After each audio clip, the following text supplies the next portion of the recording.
मैं आर्मी से ब्रिगेडियर के रैंक से रिटायर्ड हूँ। 2 साल की यूपीएससी को क्वालिफाई करने के बाद इंडियन मिलिट्री एकेडमी देहरादून में, वहाँ से पास आउट होने के बाद कमीशन मिला as a second lieutenant. Suddenly I developed breathing problem. लेटे लेटे मतलब बिल्कुल पकड़ के उठाती थी। इनका कमर का दर्द तो गांव में हम 20 साल रहे, उसी समय से इनको कमर दर्द आने लगा और कमर दर्द के साथ साथ इनको चक्कर आता था। सीधा कमर नहीं उठा सकता था। I was fully checked up and all, shifted to the ICU immediately. Precautions doctor ने तो पूरे बोला है कि इनको कंप्लीट रेस्ट देना है, तो उठने में भी सभी लेग्स भी और सब चीज़ बिल्कुल वीक इतनी हो गई थी। डाइपर लगाया था यूरिन के लिए भी और लैट्रिन के लिए भी। डाइपर घर पे भी आकर डाइपर लगाते रहे 15 दिन तक। बाथरूम तो 15 दिन के बाद जाना शुरू किया। पकड़ के बैठाती, बैठकर ही मैं यूरिन पास करता था बाल्टी के अंदर, वहीं पर 12 किलो वजन मेरा कम हो गया था। 2 मिनट के लिए ऐसा हो जाता था कि जैसे इनको होश ही नहीं होती थी, यूरिन पास हो जाता। 2 महीने पहले टीवी पर देखा बैक पेन का वही इंटरव्यू हकीम जी का। उसके बाद फिर दवाई बताई, गोंद स्याह, टी कैप्सूल, जैतून का सिरका। 1 साल के बाद आपने मोबाइल पे ये इनकी दवाई का वो, तब इन्होंने मुझसे पूछा कि ऐसे ऐसे बात है, देख लो। मैं कहा हाँ, अगर आपको यकीन है कि भाई मेरे हकीम से थोड़ा आराम मिलेगा तो ठीक है, आप ऑर्डर कर दो। बस फिर इन्होंने ऑर्डर कर दिया। ऑर्डर में बस वो काला गोंद, सिरका और 1 कैप्सूल उन्होंने भेज दिया। फर्स्ट बैच ऑफ मेडिसिन जो काला गोंद का 3 महीने का था, 50-55% हो गया था। चलते टाइम इम्बैलेंस होता है, उसमें दर्द नहीं होता है। गैलरी में उधर से लेकर और दरवाजे तक पूरा 1 घंटा सुबह और पूरा 1 घंटा शाम के टाइम। 1 घंटा चलते हैं। आप जो अपने काम अब खुद कर लेते हैं, क्या वो भी आसानी है? ये सब मानता हूँ, हर एक चीज़ की ही आसानी है। पर अब इतना मुझे ये फिक्र नहीं है कि कुछ प्रॉब्लम है। प्रॉब्लम नहीं है अब इस वक्त। नमस्कार दर्शकों, स्वागत है आप सभी का। मैं हूं आपके साथ शैलजा त्यागी और इस वक्त मैं आ गई हूं मुंबई में। और मुंबई में हम हर रोज़ मिल रहे हैं उन लोगों से, उन दर्शकों से जो हकीम साहब से जुड़े हुए हैं। तो इस वक्त मुंबई के ही एक जगह मैं आई हुई हूं और ये जगह है ऋषभ टावर, शिवड़ी वेस्ट में। और यहाँ पे रहते हैं रणबीर सिंह ढाका सर, जो हकीम साहब से जुड़े हुए हैं। उम्र है उनकी 86 प्लस। ये पहले ऐसे पेशेंट हैं जो इतने उम्र के हमें मिले हैं और इन्होंने देखिए हकीम सुलेमान जी से जुड़कर अपने आप को अच्छा किया है, इस उम्र में स्वस्थ किया है। क्या परेशानी रही, कितनी तकलीफ़ देखी, ये सारी बात करेंगे और ये भी जानेंगे कि उनकी ज़िंदगी का अब तक का सफ़र कैसा रहा। तो चलिए आपको मिलवाते हैं सर से।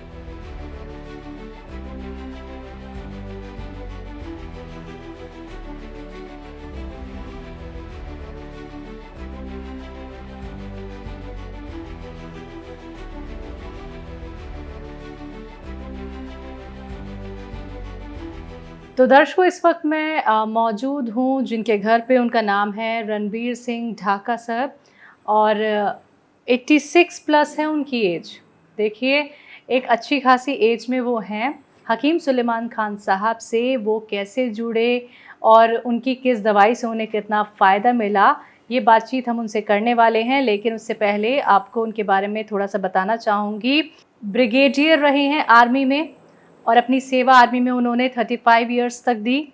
और जब वो रिटायर हो गए 54 इयर्स में, तो टीसीएस कंपनी में उन्होंने जॉब की 6 साल।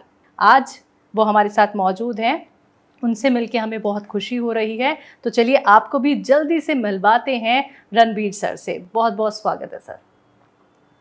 शुक्रिया वक्त देने के लिए, अपने घर बुलाने के लिए। आपका धन्यवाद। रणबीर सर, हम आपसे मिलने आए। आज मैं आपकी कहानी आपसे जानने आई हूँ।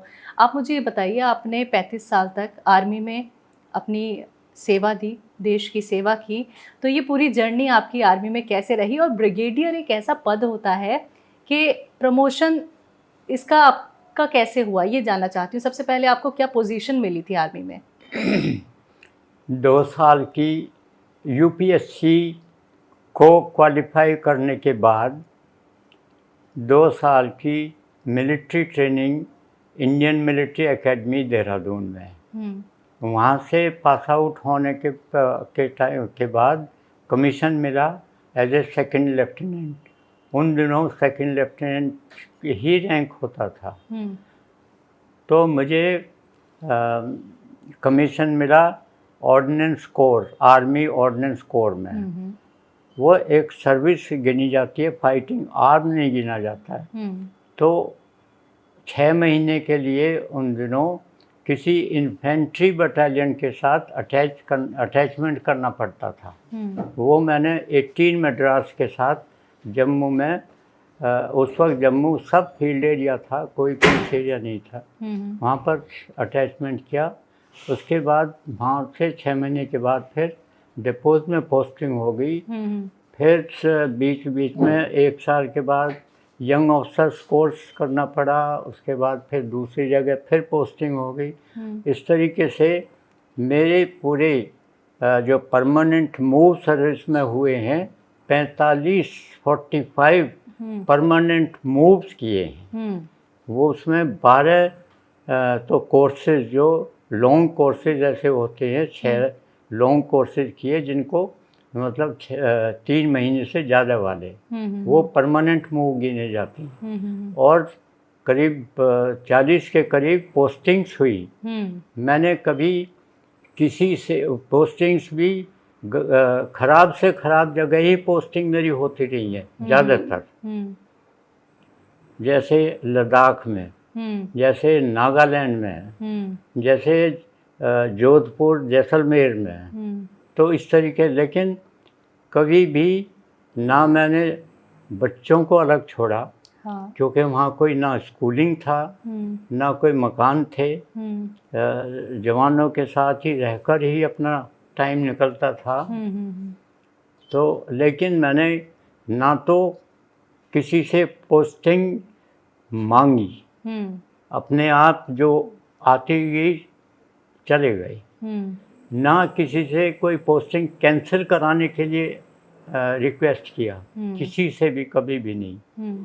तो इसलिए मुझे कोई, और उसके लिए कोई शिकायत नहीं है मुझे जी। No regrets at all. I enjoyed, but my wife looked after both the sons extremely well. So I had no worry from the home side.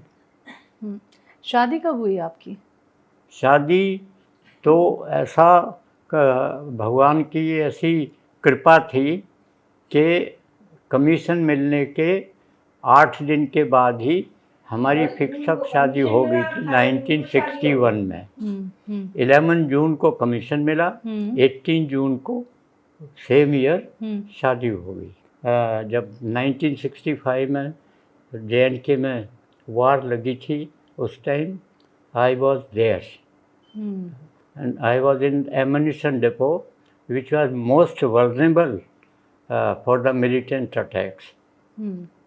But and I was in fact selected to do ammunition experts course and senior ammunition experts course, which is very dangerous to operate the ammunition, to destroy the ammunition, to test the ammunition because in the depots. Ravinder sir, आप army में रहे तो क्या आपका background ही defence का रहा है? Background सिर्फ my father was in the defence, otherwise there was nobody else. And while in college I did BSc from Meerut College. I was in NCC there. Then I joined Bareilly College in MSc Physics. There also I was in senior NCC, and I did certificate C of NCC and put the highest rank senior under officer, senior under officer. तो मेरठ का आपने जिक्र किया, आप मेरठ के रहने वाले हैं क्या? गांव हमारा उस टाइम मेरठ जिले में ही होता था। अच्छा। ढिकोली गांव है जो अब बागपत जिले में बन गया है। हाई स्कूल मैंने अपने गांव से किया इन हिंदी मीडियम ही, इंटर कॉलेज किया Modi science and commerce college Modinagar से। बीएससी फिर साइंस साइड से बीएससी किया मेरठ कॉलेज से। और एमएससी में एडमिशन किया बरेली कॉलेज में। वहाँ से मैंने फिर यूपीएससी एग्जामिनेशन पास करके और फिर मैं चला गया। आपका रिटायरमेंट कब हुआ था सर? आर्मी से हुआ मेरा रिटायरमेंट 31 जुलाई 1992। फिर अप टू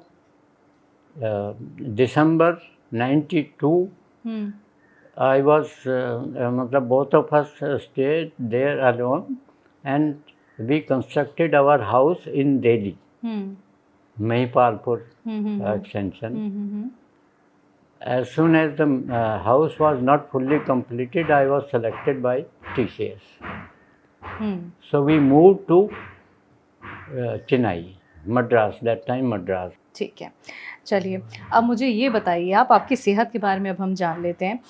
क्या हो गया आपको, ऐसी क्या बीमारी हो गई जिसके लिए आपको हकीम साहब से जुड़ना पड़ा सर? क्या परेशानी रही? मुझे मेरी agility, mobility, health, clinically there was no problem whatsoever. all vital parameters functioned absolutely well till 1 year and 10 months back. तब तक कोई ये नहीं कह सकता था कि मैं 70 साल से ज़्यादा का हूँ। सब काम इधर मार्केट वार्केट जाने आना, कुछ कोई यहाँ पर खेती का तो काम है नहीं। तो पूरा फिजिकली आप बहुत फिट रहे। हाँ, जब suddenly one night at 9 o'clock in the night, I developed the breathing problem. Breathing problem से फिर ऐसे बढ़ी तो she called the driver. And so वो है नेवल हॉस्पिटल है कोलाबा में। पूरा बहुत बड़ा हॉस्पिटल नेवी का, वहीं पर ही डिपेंडेंट हैं हम। मेरठ से ही डिपेंडेंट है। That is known as ECHS, ex serviceman health service corporation type है।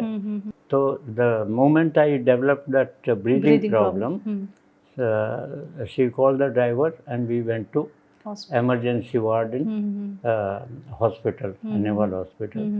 I was fully checked up and all. So shifted to the ICU immediately.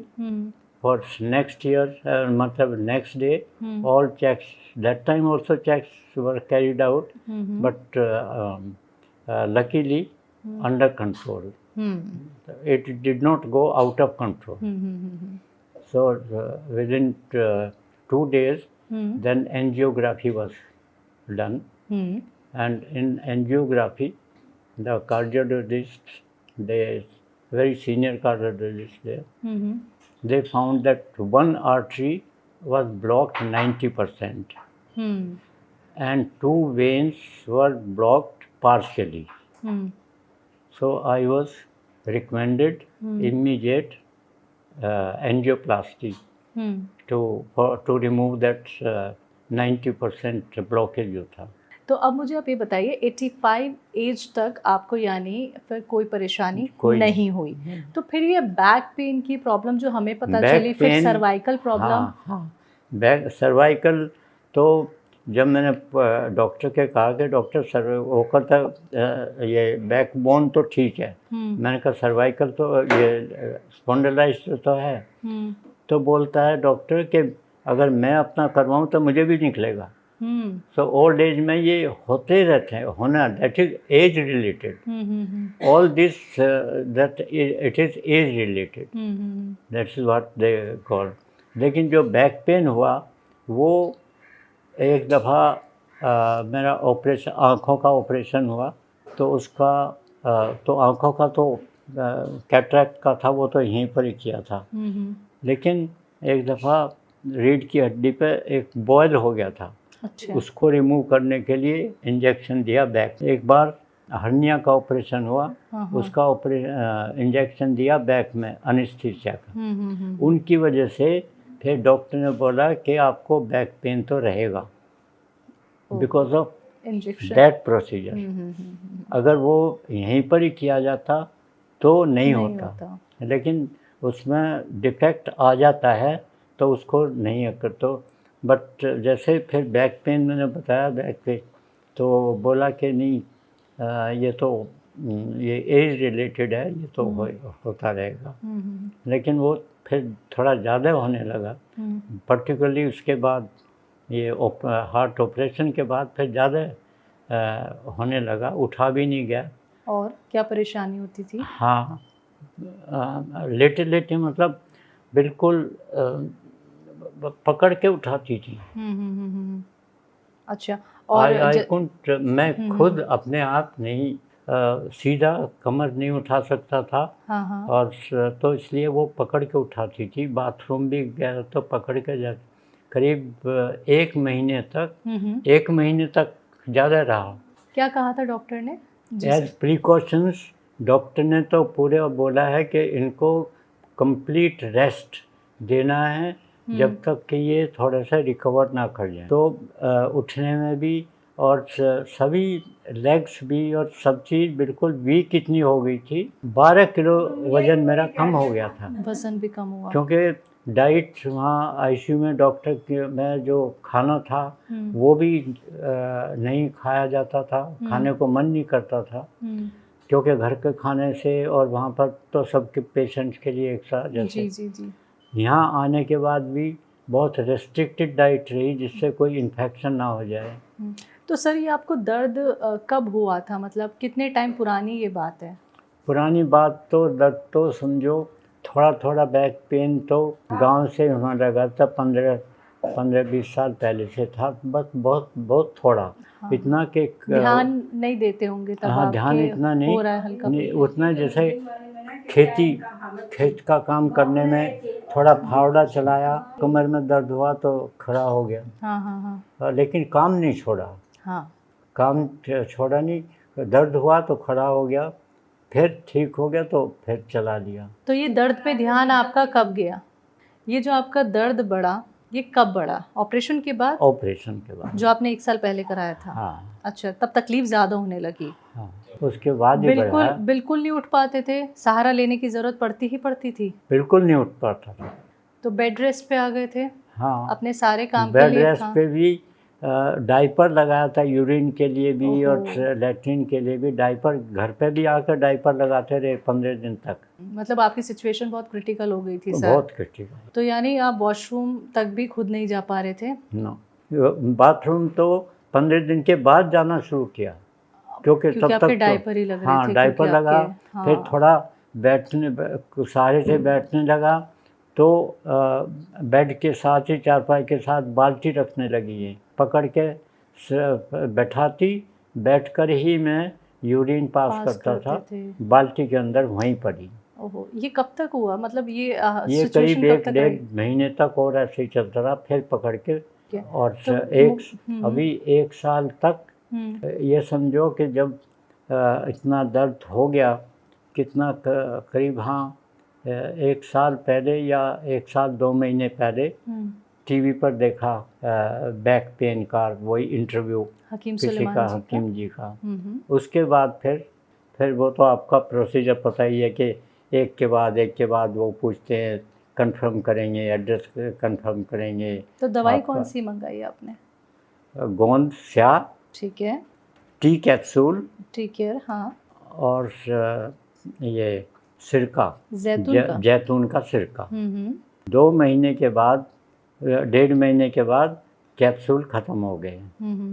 मैंने बताया कैप्सूल ख़त्म हो गए तो उन्होंने एस कैप्सूल भेजे, एस केयर, 1.5 महीने के लिए फिर एस कैप्सूल भेजे।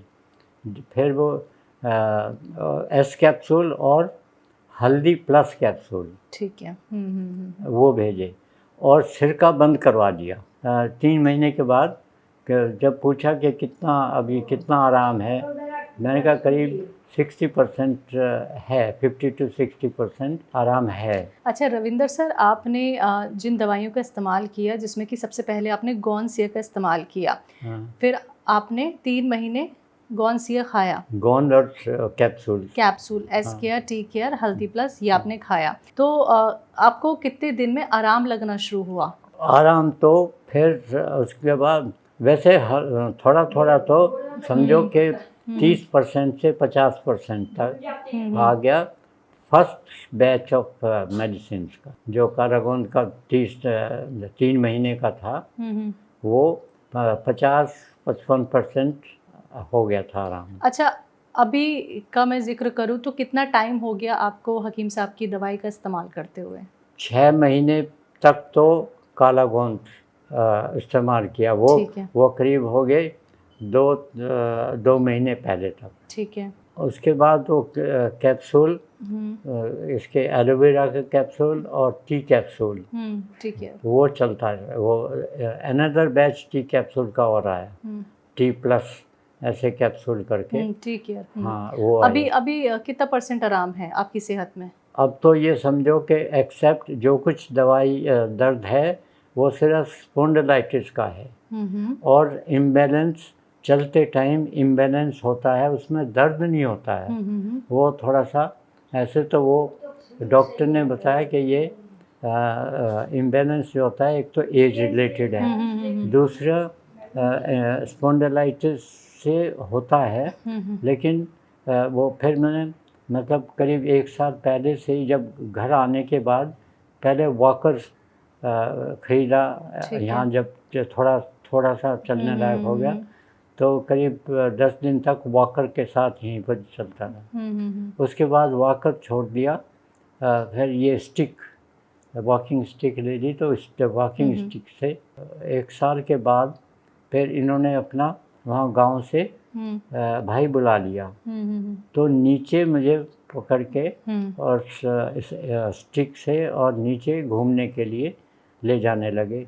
लेकिन वो मेरे साथ साथ रहते थे, मुझे उनकी हेल्प की ज़रूरत पड़ी नहीं। ठीक है। बस अब स्टिक से, लेकिन स्टिक कभी भी नहीं छोड़ी है।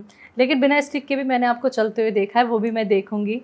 आप स्टिक के सहारे भी चल के दिखाइएगा। हाँ। क्योंकि पहले आप देखिए वॉकर के सहारे चलते थे, ठीक है, फिर स्टिक पे आ गए, और आप जो बेड से नहीं उठ पा रहे थे। आप मुझे वो अंतर बताइए सर, जहाँ आप बेड पे आ गए थे, बिल्कुल बाथरूम तक नहीं जा पाते थे, यहाँ तक कि आपको डायपर तक लगाए जाते थे, ठीक है, आप बिना मैम के सहारे के उठ नहीं पा रहे थे, अपने काम नहीं कर पा रहे थे। तो हाँ। किन चीज़ों में आसानी हो गई गॉनसिया के इस्तेमाल के बाद, और जो दवाइयाँ अभी आपने हमें बताई उनके इस्तेमाल के बाद? हाँ, किन किन चीज़ों में आसानी हुई? बिल्कुल ठीक है। उन्हीं से ही वो सब इम्प्रूवमेंट जो होता गया, वो उनसे ही इम्प्रूवमेंट होता गया। शुरू में थोड़ा स्लो ही रहा, लेकिन धीरे धीरे वो ताकत आती गई, और एनर्जी आती गई, और थोड़ा चलने में भी आसानी होती गई, और फिर मतलब 40 मिनट 45 मिनट नीचे बिल्डिंग के चारों तरफ घूम के, अरे वाह। और सर्दी के धूप में बैठ जाते थे। हाँ। इनका भाई 3 महीने तक साथ रहा, और हम दोनों सुबह शाम दोनों टाइम नीचे जाते रहे। हकीम सुलेमान जी की दवाई पे आपको इतना विश्वास सर कैसे आया, और कैसे आपको ये लगा कि मैं ठीक हो सकता हूँ, मेरे में इतना बदलाव आ सकता है? मुझे विश्वास, पहली बात तो ये है कि कोई भी, जब तक के पेशेंट का, कैसा भी पेशेंट हो, जब तक डॉक्टर के ऊपर, और जो मेडिसिन आप अगर पैरासीटामोल भी लोगे, जब तक उसमें विश्वास नहीं होगा तो आपको फ़ायदा नहीं होगा। विश्वास तो करना ही पड़ता है, दैट इज़ इंटेंशनल, नॉट वो मतलब ऐसे नहीं है कि, लेकिन मन से विश्वास करना पड़ता है, डॉक्टर के ऊपर भी और दवाई के ऊपर भी। तो वो विश्वास मुझे था, पहली बात। दूसरी कि जब वो कहते हैं, और इंटरव्यू जैसे आप ले रही हैं, 2-3 का कई दफ़ा इंटरव्यू आपने करवाया, जी सर जी। वो भी बताते गए हाँ मुझे। फिर अभी भी यूट्यूब में आता है, वो दिखाते हैं। हाँ जी। वो, लेकिन ज़्यादातर मेरी एज का कोई नहीं आप दिखाते हैं। आप हमें सबसे ज़्यादा एज के मिले हैं सर, अभी तक जितने भी हमने दर्शकों से मुलाकात की। अभी जो दिखाए हैं दिखाते हो, जो देखा जो यूट्यूब पे, कोई लेडी है 50 साल 55 साल, ज़्यादा ज़्यादा 60 साल की, वो बोलती है मुझे, मैं अब पहले उठ नहीं सकती थी, मैं खड़ी नहीं हो सकती थी, अब मैं आराम से खड़ी हो जाती हूँ, चल लेती हूँ। इतना ही बताया, ये नहीं कि मैं 100% ठीक हो गई हूँ। तो बाकी हुई होंगी, मैं ये नहीं कहता, लेकिन जो जैसे वो सुनता हूँ मैं, ऐसे ही एक दूसरे वो घुटने का दर्द के लिए जब बताया तो मैंने इनकी भाभी को फिर वो उनको सूजन थी, हैवी वेट भी थी, 80 किलो वज़न था, और घुटनों में दर्द था करीब 4-5 साल से। तो ठीक उनको प्रॉब्लम हमने बताते गए कि ये तेल कर लो, तिल का तेल कर लो, वो कर लो, लेकिन कोई ख़ास नहीं होता था। फिर मैंने उनको, जब मुझे हो गया समझो कि 70-75% मुझे, और मेरी दवाई चालू रही हो रही थी, जी। मैंने उनको नंबर दे दिया कि इस नंबर पर कॉल करके और ये दवाई ले लो तुम। रणवीर सर, आपने उनको कौन सी दवाई रिकमेंड की थी? ये काला गोंद। और उनको भी फिर पूछते रहते एवरी थर्ड डे, कभी मैं पूछता रहता हूँ कि क्या कितना आराम है, कुछ आराम है कि नहीं है। उनको अभी हो गए हैं 2 महीने, 2 महीने से ज़्यादा हो गए हैं लेते हुए। तो उनको समझो करीब बताती हैं, परसेंट तो नहीं बताती, लेकिन कहती हैं काफ़ी आराम है, मैं ठीक चल लेती हूँ, मोड़ भी लेती हूँ कुछ। 2 महीने के बाद उनका 8 किलो वज़न भी हो गया था, उसकी भी शायद दवाई दी थी, क्योंकि वो बताती थी दवाई बहुत दी है उन्होंने, अभी आराम है, फुल नहीं है, चल रही है दवाई उनकी। हाँ, लेकिन आराम दिख रहा है। हाँ। इस घर में आप और आपकी मिसेज रहती हैं, आपकी तकलीफ उन्होंने देखी है, आपका सहारा वो बनी है। तो ये बताइए कि दवाई के साथ साथ क्या मैम का भी इसमें बहुत सहयोग रहा कि आपकी सेहत में इतना सुधार रहा? 99%। मेरी विल पावर 1% और 99% इनकी देखभाल, मतलब डाइट के हिसाब से, फिजिकल एक्सरसाइज वगैरह के हिसाब से, और अभी तक तो डेली 1 घंटे की वो मालिश, पूरा कंप्लीट बॉडी एब्सोल्युटली। अब मैंने कर लिया, अभी ठीक है, ज़्यादा नहीं। तीसरे दिन, अब भी तीसरे दिन विदाउट फेल पूरी मालिश करती है। अब ये बताइए कि आप नीचे जाते हैं, वॉक करते हैं? बारिश शुरू होने से पहले, बारिश नहीं हुई थी तो नीचे चक्कर लगाते थे, 20-20 चक्कर, ये साथ रहती थी।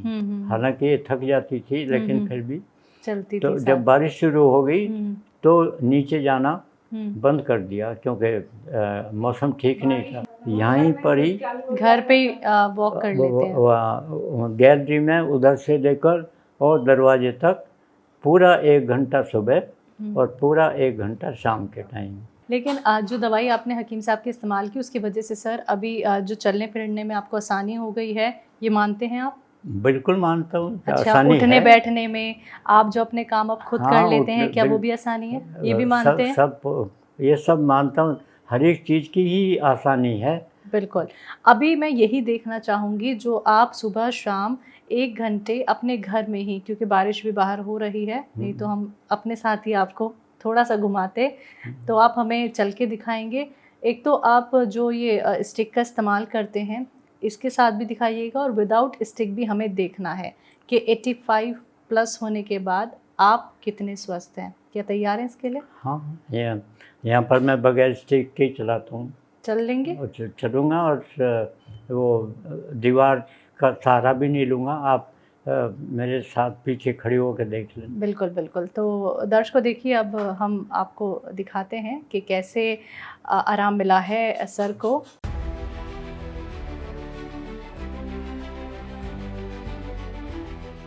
अभी आप स्टिक के सहारे चलेंगे या बिना स्टिक के? जैसे कहो। बिना स्टिक के चल दीजिए फिर तो। चलूं सर मैं भी आपके साथ साथ? चलो। वाह, आराम है? हाँ। तो आप ऐसे ही 1 घंटा घर में ही घूमते हैं? हाँ। हाँ जी, चलिए आइए। हम साथ साथ। तो पहले इस तरह से चल पा रहे थे जब आपको कमर में दर्द था? नहीं, नहीं चलते थे। तो पहले कैसे चलना होता था फिर? पहले तो हम्म। ये पकड़ के भी हम्म। पकड़ के और थोड़ा दीवार से हाथ हाथ लगा लगा के। लगा।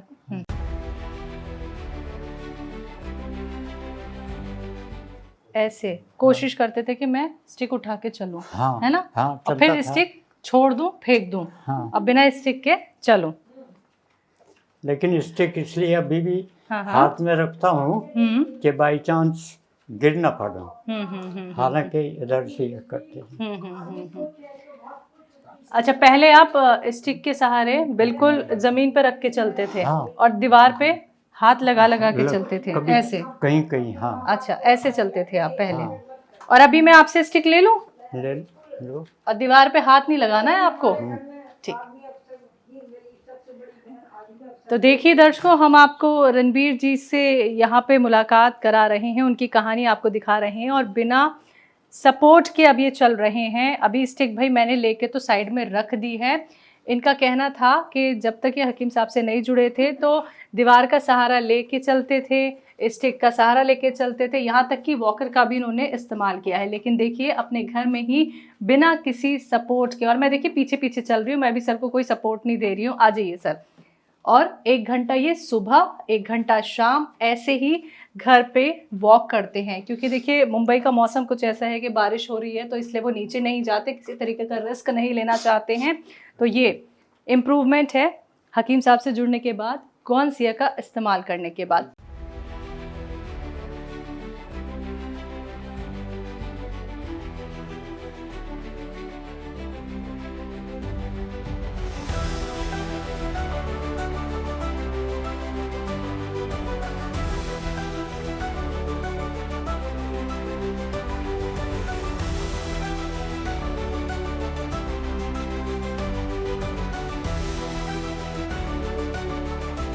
झुकने का कोई काम करते थे या करते हैं अभी?